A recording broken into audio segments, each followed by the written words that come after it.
อันซักมดลูกสิอยู่น้ำกันนั่นละอ๋ออยู่น้ำกันอันกับของพ่อน้องบุตรนี่บ่พ่อเมียนเดี๋ยวประตูจะเปิดกล้องให้พ่อเพิ่นเบิ่งก่อนนี่เด้อพ่อเด้อช่วยเพิ่นได้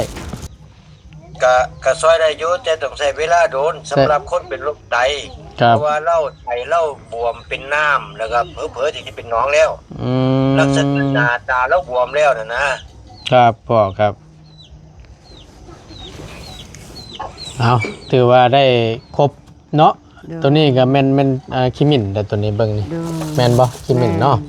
โอเคคิมินเนี่ยแม่นจัดมาใส่ในสุดนี้สุดของพ่อน้องบุตรนี้ของแม่นุ่มนี่มีแต่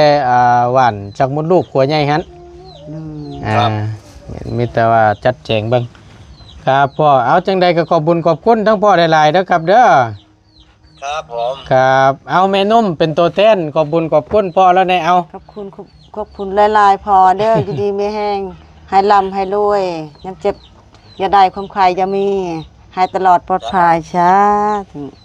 สาธุน้องบุตรเพิ่นมาเลยมันบอกมาแล้วไปเฮือนผู้บ่าวแล้วเลยอยู่บ้านบุระเอ้าไปเฮือนผู้บ่าวเลยโดยเอาผัวเลยยังแต่ไปเฮือนผู้บ่าวโดยโอ้ยเมื่อแล้วแต่เฮ็ดเวียกมันมาฮอดเดือนไปบ่ฮอดเดือนโดยมาเลยกินฮอดผู้บ่าวนะนี่โดยโอ้ยเบื่อเด้อพี่น้องเอ้ยเนาะเขาก็อยู่2 มื้ออยู่นี่ก็แล้วก็กลับอยู่เฮือนผัวเฮือนผู้บ่าวเขาบ่ได้ใส่เขาบ่ได้ไปขอก็อยู่ละลายอยู่แล้วล่ะโดยบ่ได้ไปไหว้ไปขอโดยตายบ่ยันขาดทุนบ่จักนั่นน่ะดุแม่ก็บ่ฮู้คือกันขาดทุนได้เอาเป็นผู้หญิงว่าเอาน้องผู้ชายหนึ่งห้อยบ่ได้มีหยังเสียหายได้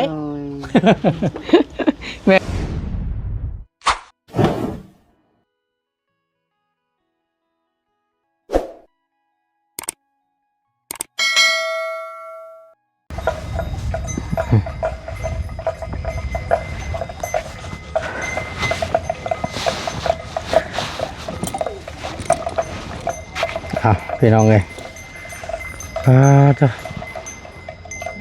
เดี๋ยวก้นมึนไปได้เติบ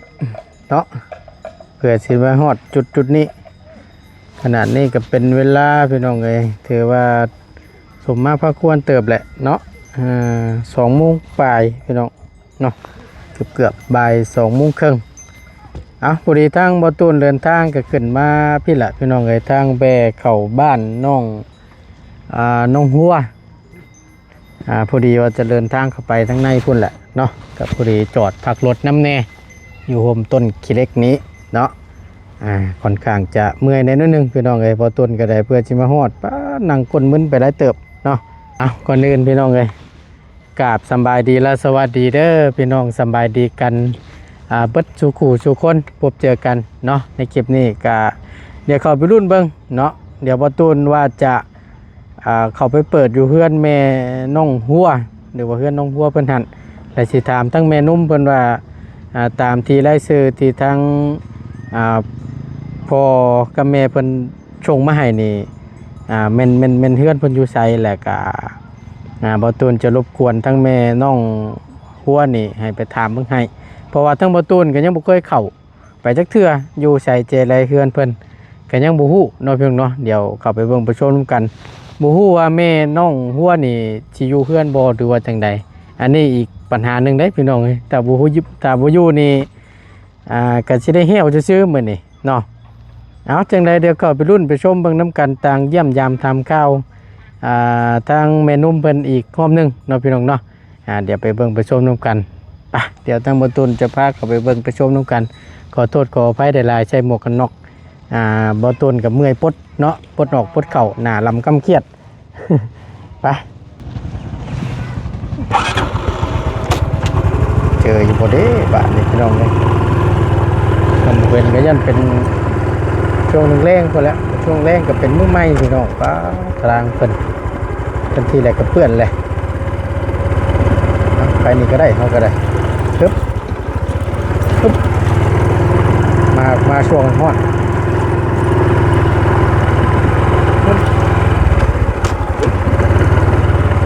คนในบริเวณพี่น้องความลำบาก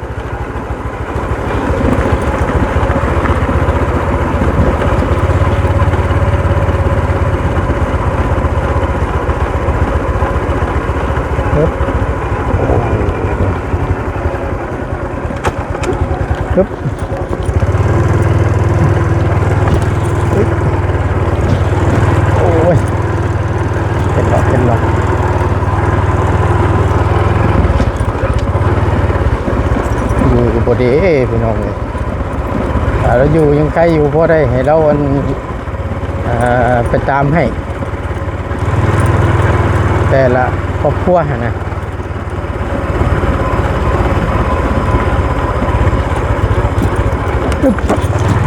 เพื่อชิมมาฮอดพี่น้องเลยคนมันเวลาเติบประตูนก็ได้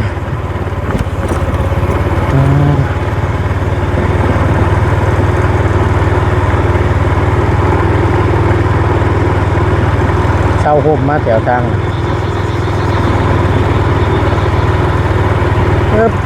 อยู่ก็ได้ป่านเนาะรุ่นเหมือนกันพวกเขามันล้นเติบแล้วประตูนก็ได้แต่น้องคนไปนะเฮ็ดอย่างนี้อย่างบงบ่เมนเลยปึ๊บอยู่บริปึ๊บปึ๊บ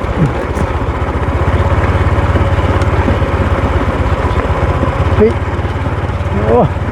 ไปเฮียนบ่ผู้สาวจังหน่อยนี่โอ้ตายมาที่ใช่นี่โอ้ยตกใจเบิดรุ่นน้ำกันพี่น้องเลยอะไรไม่อย่างบงมะกรูดปาก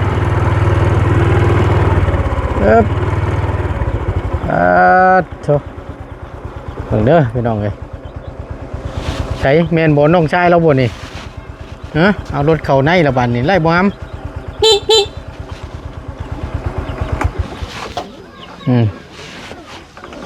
แมนน้องของน้องหัวบ่น่ะแมนแล้วเอารถเข่านี่พี่น้องไอ้ห้อนแท้เมนุ่มเอ้ยใช้พี่น้องเลยเมนุ่มมิดอิ่ม10 บาทนี่เบิ่งทำบักหลาก่อนหาม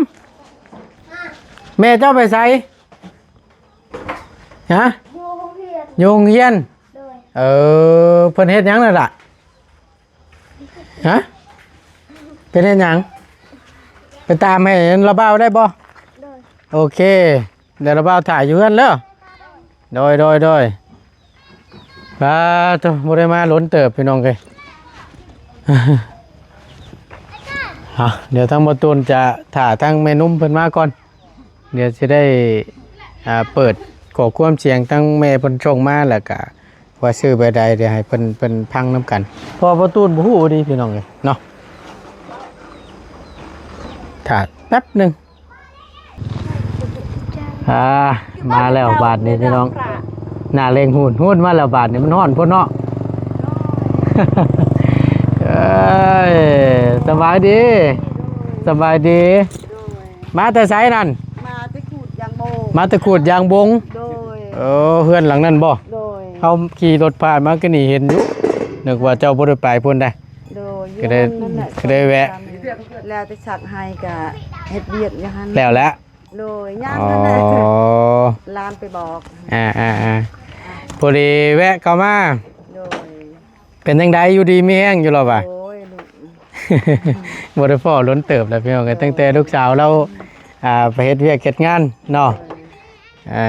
เอานั่งก่อนไปหามองนั่งมองเช้าเมื่อยเช้ามีแห้งก่อนเนาะโดยโตมันโดดโกนกลางเนาะมันโดดน้ำคังเนาะโอ้ยต้องขุดขี้ดินกันไว้เด้เนี่ยนี่แม่เฮ็ดเองมีกระดูกทรายเพราะว่าทั้งพุ่นมันนั่นเบิดพี่น้องมันชูงเบิดหน้าบัดทั้งลุมบัดในนั้นบาดนี่โกนกลางบาดนี่มองเฮือนนี่มันลดอังไปเบิดเลยฝนตกในเดียวกันเนาะพอดีละบาดนี้ทั้งแม่ละมาฮอดเนาะพอดีทั้งบ่ตูนจะนั่งล้มน้ำแล้วก็ขอความช่วยเหลือน้ำเล่านี่แหละเนาะเป็นจังได้ลูกสาวโตมาดินน้ำอยู่บ่เอาขออนุญาตนิบไม้หน่อยเด้อโอเคโทรแต่หาสาวหัวเนี่ยสาวจันกับปิดเน็ตตลอดสาวจันนะปิดเน็ตตลอดไม่ได้เปิดเน็ตเอาโอเคเนาะ อันเป็นหยังคือจะว่าปิดนิดตลอดแต่ จักนั่นแหละดู โตหากับปิดตลอด เนาะ บ่ได้ทักจักเทื่อเลย บ่ได้ทักจักเทื่อเลย โดยมีแต่ชาวหัวนั่นแหละ เป็นได้น้องหัวเพิ่นมาเดือนใดยังบ่ได้ว่าสิมาบ่ โดย กินฮอดแล้วโทรเอาทางนี้เนาะทางโทรศัพท์โอเคคือจังซี่เฮาขอความช่วยเหลือนำน่ะ โดย เพราะว่าทางบ่ตุนนี่บ่ฮู้ โดย พ่อกับแม่เราเพิ่นได้ฝากฮักไม้มาให้ โดย ตั้งแต่เพิ่นล้มกันตั้งแต่พุ่นแหละ ตั้งแต่น้องบุตรโมเมนต์น้องหัว โดย แล้วก็ไผอันหมู่เพิ่นที่ว่าอันเป็น กับแสงมณีวงศ์ แสงมณีวงศ์บ่ โดย อันที่ว่าเป็นคู่อาชาหั่นเด้ โดย พุ่นแหละเพิ่นล้มกันตั้งแต่พุ่นแหละพี่น้องเอ้ย โดย แล้วพ่อเพิ่นฝากฮักไม้มาให้ โดย แต่ทางเฮานั่นบ่ฮู้ว่าเฮือนน้องเพิ่นน่ะอยู่ไส โดยดูนอกอันนี้ดู ทางนอกพุ โดยแก้มทางอันนี้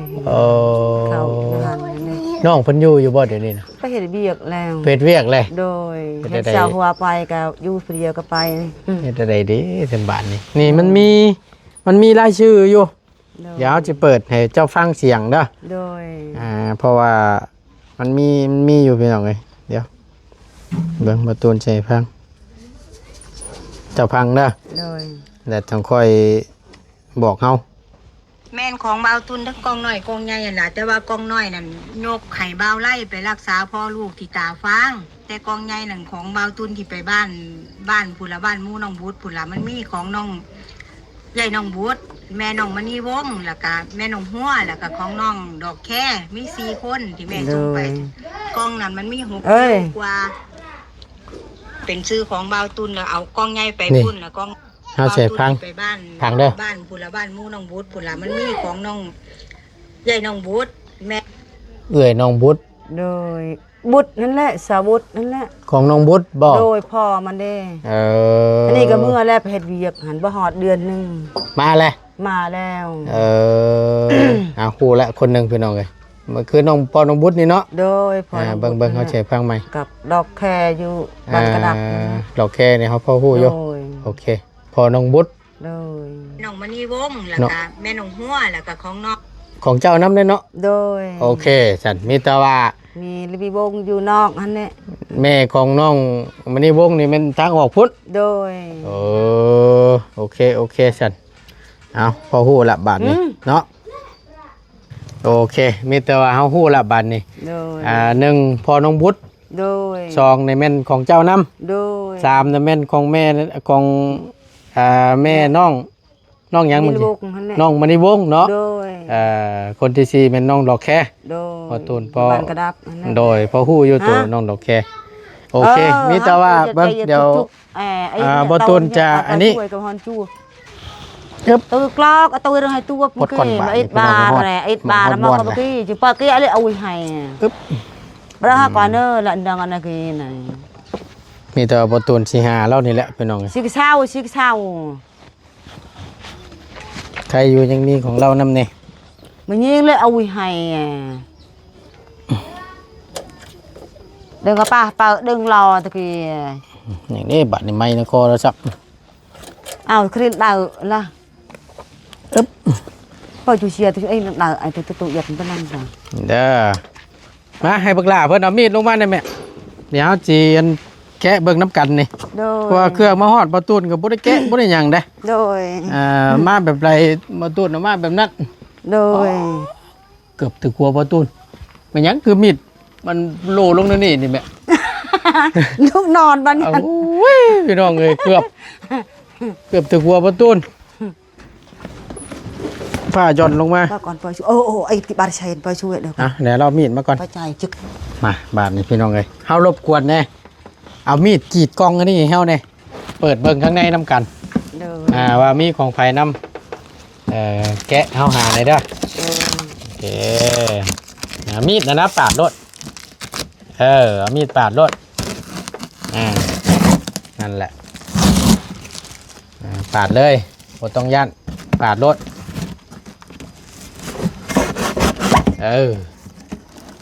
ส่วนนี้นำอย่าว่าสั้นว่าซี่เด้อ แค่เบิ่งน้ำกันพี่น้องเลยเบิ่งดูมีอย่างแน่ของไผแน่มันมีชื่ออยู่บ่หลวงพ่อจะห่อน6 กิโลพี่น้องเลยเอาออกมานอกพี่ก็ได้แม่โอเคจะได้รู้น้ำกันเดี๋ยวอ่านเบิ่งโอเคออกมาด้วยเป็นไงพิเศษเท่ตุนโอเค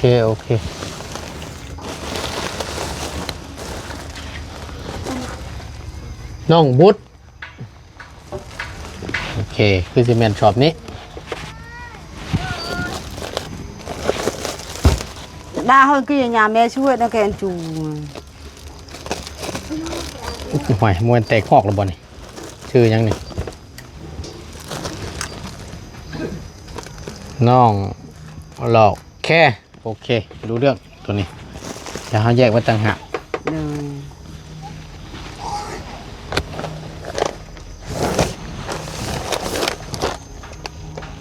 มะนีบง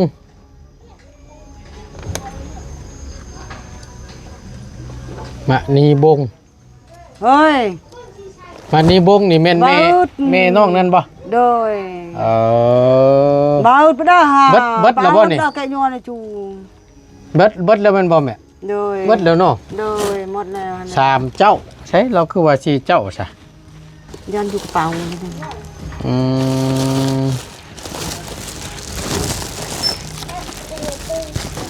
เพิ่งดู1ป้าจนเตะงอกพี่น้องเลยเป็นฮักหวานน่ะ bắt đầu cái này ui hay nha phải cái nó ấy ui hay à อันนั้นแต่ฮู้แต่ว่าเป็นของแม่น้องบุ๊ดแต่บู้ว่าร่วมกันบ่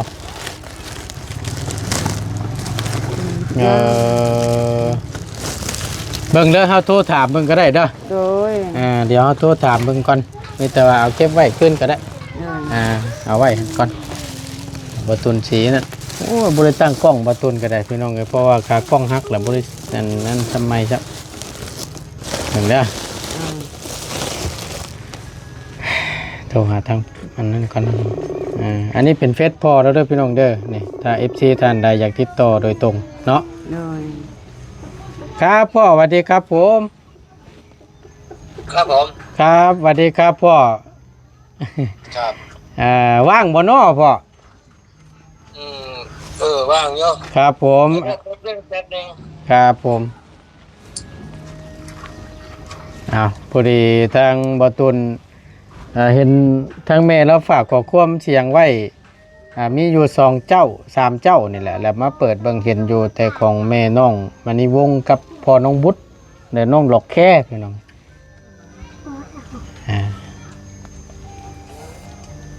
เดี๋ยวฟังน้ำกันมื้อนี้วันอาทิตย์เนาะ rồi มื้อนี้มื้อร่วม rồi วันพักผ่อนได้มื้อนี้ rồi วันพักผ่อนได้มื้อนี้วันสบายเลย bà thì bà kẹn nó ui kìa bà ครับพ่อสวัสดีครับผมทั้งลูกถ่ายคลิปอยู่เด้อพ่อเด้อ ครับผม ครับผมผู้ดีเครื่องมาฮอดแหละก็เลยแวะหาแม่น้องบุตรอันแม่น้องหัวเพิ่นนี่แล้วก็เลยหาเพิ่นน้ำแน่ว่าเพิ่นพอฮู้อยู่บ่เพราะว่าทั้งลูกบ่เคยเข้ามาจักเทื่อหั่นน่ะก็เลยแกะเบิ่งและอ่านชื่อว่ามันมีอยู่3 คนบ่เปาะที่ได้ฝากมาให้ ครับ พอดีฟังข้อความทั้งแม่ส่งมาแล้วก็คือจะว่ามีของอันแม่น้องหัวนำบ่ว่าหั่นน่ะ แม่น้องหัวนั่นสิเป็นหวานซักมดลูกสิอยู่น้ำกันนั่นล่ะ อยู่น้ำกันอันกับของพ่อน้องบุตรนี่บ่เปาะ แม่น เดี๋ยวบ่ตูนจะเปิดกล้องให้พ่อเพิ่นเบิ่งก่อนนี่เด้อพ่อเด้อ ครับ จกออกมาเบิ่งด้วยก็ได้แม่อันอยู่ในกระสอบตัวขาวๆนะว่ามีอย่างนี้อันนั้นนะบ่จกก็ได้เพราะว่ามันอยู่ในถุงยางอยู่จนแตกงอก ตัวนี้ ตัวนี้ซีเมนต์หวานนั่นซักมดลูกนี่ อ๋อ น้องหัวละมั้งเนี่ย ครับผมนี่แหละตั้งลูกก็เรียกว่ามันอยู่ใส่นอกว่ะนะ มีคือมาพูดนี่เพราะว่าทรงหลายเจ้าเมื่อน่ะ โอเคเบิ้งหาเบิ้งโอเคอันตัวนี้นี่สิเป็นของพ่อน้องบุตรบ่พ่อนี่ เป็นขอน้องเป็นของครอบครัวน้องบุตรนั่นล่ะเพิ่นเป็นนิ้ว อ๋อ เพิ่นเทียนว่าพี่สาวน้องบุตรเทียนหัวเพิ่นเป็นบ้าว่าซั่นเพิ่นบ้าน ครับ แต่ว่าจำชื่อบ่ได้เพิ่นมาขอความช่วยเหลือมา อืม แต่ว่าถึงว่ามันสิแห้งมันหยังมันก็ยังใช้ได้อยู่นั่น ครับผมแล้ววันนี้ของทั้งพ่อน้องบุตรเพิ่นนี่แม่นชุดนี้เนาะพ่อเนาะ แม่นแต่ว่ามันเป็นรักษาโรคนิ้วตัวนี้ อ๋อเป็นชนิดรักษาโรคนิ่วเนาะ แม่น โอเคอันตัวนี้ก็แม่นคือกันเนาะตัวนี้ ตัวนี้นั่นต้องแกะเบิ่งจักก่อนมันโดนเนาะ แกะเบิ่งดูอันแม่นมลองแกะเบิ่งดูเบิ่งน้ำกันเพราะว่ามาฮอดแล้วก็บ่ได้แตะต้องหยังเลย เลย เบิ่งมันอาจจะเน่าน้ำในแลพอเว้ย อ๋อตัวนี้สิเป็นยาหนวดแมว เอา ถึงว่ามันสิแห้งถึงมันสิเน่าแล้วจังซั่นเฮาไปตากแดดซะก่อนนี่มันแห้ง อันนี้ชนิด ตัวนี้ตัวนี้เป็นยาโรคนิ้วโรคนิ้วชนิดครบสูตรนะ อ๋อครับผมแม่นมาผสมกับตัวนี้เนาะ ครับยาโรคนิ้วมันสิมีไอ้ขมิ้นมีไอ้ยาเหนียวหมายาหนวดแมว ครับผม แล้วก็รู้สึกว่ามันสิเป็นขมิ้นเครือก็มีพอรักษาโรคไตน้ำ ครับ เพราะว่าคนเป็นนิ้วมันต้องเป็นโรคไต ครับผมเอามีแต่ว่าถ้าจังซั่น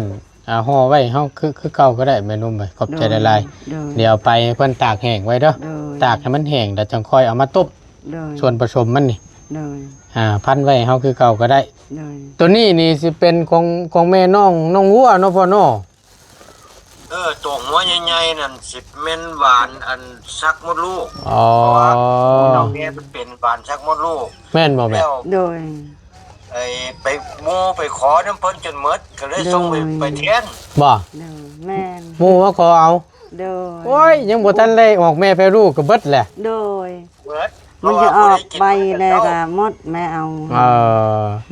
เจ้ากับบัดหน้าให้มันออกแม่แพ้ลูกก่อนแหละจังค่อยแบ่งหมู่ จะได้เขาเจ็บไข้ก็ให้แน่ดู โอ้ยเนาะ แม่ก็ เอามีแต่ว่า โดยแม่ก็พดมด มันแตกงอกนี่ก็ปลูกไว้เด้อ โดย ปลูกไว้ให้มันออกแม่แพ้ลูกหลายๆก่อนแหละจังค่อยแบ่งไปทางอื่นก็ได้ โดย บัดมันเบิดแล้วยากเด้ โดยประเด็นนั้นก็ออกใบแล้ว โอเคเอามีแต่ว่าอันตัวนี้นี่สิเป็นของแม่น้องหยังเกาะใช้ชื่อเมื่อกี้น้อง น้องมีวง น้องมณีวงศ์เนาะแต่ว่าเพิ่นบ่อยู่ได้พ่อ โดย บ่อยู่ก็ถือโอกาสไปไว้บ้านเพิ่นนั่นละเพราะว่าน้องมณีวงศ์นี่อยู่ทำงานอยู่เวียง ครับผม แต่ว่าแม่เพิ่นนั่นป่วยลักษณะป่วยไตบวมย่านมันเป็นหนองซ้ำพุ่นละรักษายากอยู่ ครับ เพราะว่าบอกรักษามาหลายเดือนแล้วมันอาการมันสิหนักขึ้นเรื่อยๆพวกนี้ ครับผม ค่อนข้างรักษายากแล้ว แต่ก็ลองเบิ่งเนาะลองเบิ่งเพื่อช่วยเพิ่นได้ ก็ซอยได้อยู่แต่ต้องใช้เวลาโดนสำหรับคนเป็นโรคไต ครับ เพราะว่าไตบวมเป็นน้ำแล้วก็เผลอๆที่จะเป็นหนองแล้ว ลักษณะหน้าตาบวมแล้วนะครับ พ่อครับเอาถือว่าได้ครบเนาะตัวนี้ก็แม่นคิมินแต่ตัวนี้เบิ่งนี่ โดย แม่นบ่คิมินเนาะ แม่ โอเคคิมินเนี่ยแม่นจัดมาใส่ในสุดนี้ โดย สุดของพ่อน้องบุตรนี้ของแม่นุ่มนี่มีแต่หวานจากมดลูกขัวใหญ่หัน โดย มีแต่ว่าจัดแจงเบิ่งครับพ่อเอาจังใดก็ขอบคุญขอบคุณทั้งพ่อหลายๆเด้อครับเด้อ ครับผม ครับเอาแม่นุ่มเป็นตัวแทนขอบคุญขอบคุณพ่อแล้วในเอา ขอบคุณหลายๆพอเด้อ อยู่ดีไม่แห้งให้ลำให้รวยยังเจ็บอย่าได้ความใครจะมีให้ตลอดปลอดภัยช้าธุ สาธุ สาธุสาธุเอาขอบคุณขอบ ต้องหัวบ่รับสายจักเทีย สงใจยากแล้วพ่อ ที่ยากเบี้ย ครับผม เด้ โอ้ยขอบคุณเบาตุนได้หลายเด้อ ครับพ่อ เด้อ เป็นงานหนักเนาะ เด้อ ครับมากันมาฮอดแล้วก็แวะหาเพิ่นนี่แหละพ่อ เข้าใจ ครับผมเอาจังใดก็ขอบคุณทั้งพ่อกับแม่หลายๆเด้อขอให้อยู่ดีมีแรงขอให้ร่ำขอให้รวยเด้อพ่อเด้อ ครับผม ครับผมแค่นี้เนาะพ่อเนาะ ครับผมขอบคุณหลายครับ ครับสวัสดีครับพ่อพี่น้องเอ้ยก็ถือว่าฮู้ละบาดนี้ เด้อ มีแต่ว่าทั้งเฮารบกวนได้บาดนี้เด้อ เด้อ เพราะว่าเพิ่นอยู่บ้านเดียวกันอยู่ เด้อ เพราะว่ามื้อนี้เพิ่นน่าจะอยู่นํกันนั่นแหละพี่น้องเอ้ยเพิ่นสิมาร่วมรวมเนาะวันอาทิตย์ที่ว่าวันเข้าศาสนาพระเยซูเนาะ เด้อ เพิ่นสิรวมทุกวันอาทิตย์หรอกพี่น้องเอ้ยมีแต่ว่าเฮารบกวนเจ้านี่เด้อ เด้อ ตัวนี้เป็นหญ้าหนวดแมวถึงแม้ว่ามันเป็นแบบซี่ เด้อ แต่ก็บ่พาต้มตากให้มันแห้งก่อน เด้อ ตากให้มันแห้งแล้วจังมาต้มใส่กับตัวนี้เด้อ เด้อ มีอยู่3ส่วนพี่น้องเอ้ย เด้อ อันนี้หญ้าเหนียวมา เด้อ บ่ตูนสังเกตเบิ่งแล้วก็มันบ่เฮ็ดนั่นน่ะพี่น้องอยู่ทางพี่น่ะเพิ่นสิขึ้นก็เป็นบางจุดดอกหญ้าอันนี้น่ะมันคล้ายๆหญ้าค้อยงูหลอกมันน่ะแต่ว่าบ่แม่นมันคล้ายๆหญ้าค้อยงู เด้อ 1ส่วนผสมน่ะแม่นหญ้าเหนียวมา เด้อ 2หญ้าหนวดแมว เด้อ หญ้าหนวดแมวนี่มันออกเป็นหลอกคล้ายๆกับหนวดแมวนี่แต่ว่าบ่ตูนบ่ค่อยเห็นชนิดนี้แล้วก็3แม่นขี้มิ้น เด้อ อันนี้เป็นขี้มิ้นหัว เด้อ เป็นขี้มิ้นหัวเป็นขี้มิ้นเครือก็มี เด้อ ส่วนผสมเพิ่นน่ะ3อย่างเนาะตัวนี้นี่สิแม่นฮักไม้ตัวที่ว่าอันผู้ใดอันเพิ่นว่าติดอันฉูบ คือจันกินได้ออกนิ้ว ตัวนี้เห็นบ่ โดย กับอันนี้ให้จันกิน ขี้มิ้นเครือนี่เนาะโอเคเอามีแต่ว่า1 2 3อย่างนี่แม่นเฮารบกวนให้ทั้งแม่น้องบุตรพ่อเพิ่นอันแม่น้องหัวเนาะบอกกูบ่ถึงเฮาก็ได้น้องบุตรเพิ่นมาเลยแม่นบ่ มาแล้วไปเฮือนผู้บ่าวแล้วอยู่บ้านบุระ เอ้าไปเฮือนผู้เอาแหละ โดย เอาผัวแหละ ยัง แต่ไปเฮือนผู้เอา โดย โอ้ย เมื่อแล้วแต่เฮ็ดเวียกมันมาฮอดเดือน ไปบ่ฮอดเดือน โดย มาแหละ มาแล้ว กินฮอดผู้เอานะอันนี้ โดย โอ้ยเบื่อดูดิพี่น้องเอ้ยเนาะ เขาก็อยู่2มื้ออยู่นี่ก็แล้วก็กลับอยู่เฮือนผัว เออ เฮือนผู้บ่าวเขาบ่ได้ใส่เขาบ่ได้ไปขอก็อยู่ละลาย อยู่แล้วล่ะ โดย บ่ได้ไปไหวไปคอ โดย จ่าย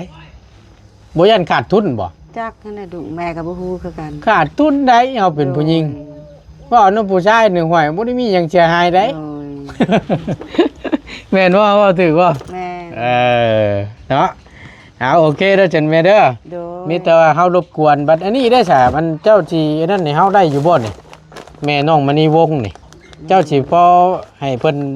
ไปบอกเพิ่นต้มได้อยู่บ่เฮือนเพิ่นบ่ได้ไกลบ่ โดย ทางห้องนี้ โดย เฮารบกวนได้บ่ ได้ให้น่ะดู ให้เจ้าไปให้แล้วบอกเพิ่นต้ม โดย ได้อยู่บ่ ได้ เพราะว่าเจ้าสิคุยภาษาเจ้าสิฮู้เรื่อง โดยโดย ทั้งแม่แล้วนี่ก็รู้สึกว่ากินหลายรอบรักษาเกี่ยวกับภายในของเราเนี่ยก็เศร้าหลายสิ่งหลายอย่างลูกสาวเรานี่ก็เศร้าน้องจันเนาะ โดย ที่ว่ากินหวานดีนิ่วมักไคลังนี่ โดย ออกจากมิดเกาะ 14 โหเบิ่งพี่น้องเลยเนาะ โดย ก็แม่นชุดนี้นี่ โดย นี่ที่ นี่ ว่า ก็ออกอยู่เวียงก็2หน่วยปรี16 อยู่เวียงก็ไปออกอยู่บ่ โดย ที่ว่ากินต้มฮักไม้ใส่ขวด โดย ไปกินน้ำเพิ่นบ่ โดย ไปออกพุ่นอีก โดย เบิดบาดนี่เนาะ โดย16มา ปาตว กักแน่ดิเนาะ โดย ก็ถือว่าได้ผลนะดีได้พี่น้องเลยประชมให้มันเข้มข้น โดย ตามที่เพิ่นบอก โดย ใส่สูตรตามที่เพิ่นบอกมา โดย มันได้ผล โดย ก็สาธุแหละพี่น้องเลยเนาะนิ้วนี่เกิดจากกินน้ำบ่สะอาดนั่นแหละ โดย เอ เอาก็มีแต่ว่าเฮารบกวนนี่เด้อแม่เด้อ โดย เฮารบกวนแน่ โดย ตัวนี้เจ้าก็ปลูกไว้ก่อนนี่ของเจ้านั่น โดย ปลูกไว้ให้มันออกแม่แพร่ลูกแล้วจังค่อยขยายไป โดย เด้อ โดย โอเคสันมีแต่ว่าเฮารบกวนนี่เด้อพ่อน้องบุตรมาแหละให้เพิ่นมาเอานี่ให้เพิ่นไปต้มเด้อ โดย คำว่านั่นเด้อเจ้าไปบอกสูตรเพิ่นแน่ โดย เอาบุญน้ำกันเมนุ่มเอ้ยเด้อ โดย โอเคขอบคุณหลายๆเด้อเมนุ่มเด้อ โด อยู่ดีมีแห้ง โดยอยู่ดีมีแฮงอยู่ดีมีแฮงลูกหั่นแหละลูกก็มาอยู่นี่ประสงค์ยาหั่นน่ะให้ลำให้รวย โดย ดีมีแฮงเจ็บอย่าได้ความไข้จะบ่มีให้ลำให้รวยไปอยู่ได้ตลอดปลอดภัยลูกหั่นแหละ สาธุสาธุเด้อแม่เด้อโอเคมีแต่ห่อไว้ให้เพิ่นไปตากไว้ก่อน โดย ให้มันแห้งก่อนเพราะว่ามาโดนพ่อสมควรนั่นนะก็สิว่านี่เอามีแต่มาเอาขอไม้เนี่ยบาด โดย ตอนนี้เฮารบกวนเจ้าหน่อยเด้อ โดย โอเค กินข้าวกินน้ำก่อน ฮะหมูเป็นหยังเขากินมาแล้วขอบใจละลาย มีหยังที่เขากิน ไม่ได้กินยังกินเดี๋ยวมะเขือ โอเคโอเค ยางโบเพิ่นไว้ให้จะได้งานก็โดน1,000ท่านได้ไหมคุณ รับ ให้ รับจ้างเพื่อนน้ โดย ำโอเคโอเคเอา บ้านนี่ก็ได้เช้นเช้า แน่ไปขูดกันบ่ โดย ลูกชาวยังบ่ทันฝากมาบอกเงินน่ะ บ่ ยังอยู่ โดย ว้ายเนาะหัวเอ้ย